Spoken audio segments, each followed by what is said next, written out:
Ang ganda ho dito. Halata hong mamahalin. Hindi ko kaya yung renta dito, sir. Huwag mo na isipin yan. Akong bahala sa'yo. Ay, Diyos mio! Dalila. Bakit? Anong problema?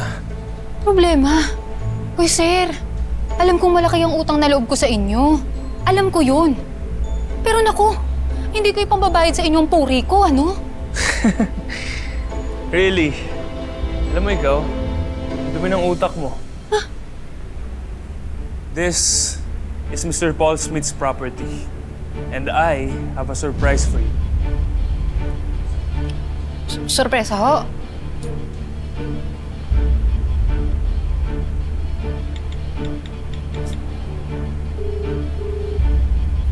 Ma'am, sir, dito na po siya.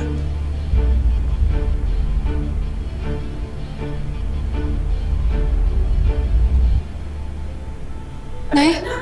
Nay! Nay!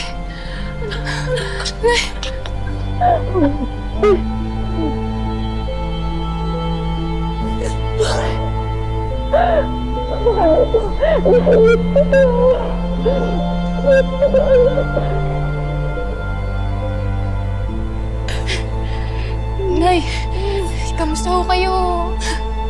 Kailan pa ho kayo lumuwas mula sa isla? Paano nyo naman ho nakilala sila Sir Danny?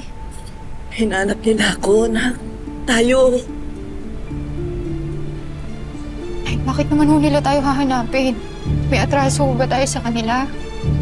Anak, meron ako ipagtatapat sa'yo, pero huwag ka mabibigla, ha? Nay, pag ganyan, sabihin nyo na lang kasi lalo akong kinakabahan eh. Anak, natatandaan mo ba? Palagi mong itinatanong sa akin kung sino yung tunay mong ama. Anak, ito na yung tamang panahon para makilala mo siya. Ano ibig mo sabihin, Nay? Si Mr. Paul Smith, siya ang tatay mo.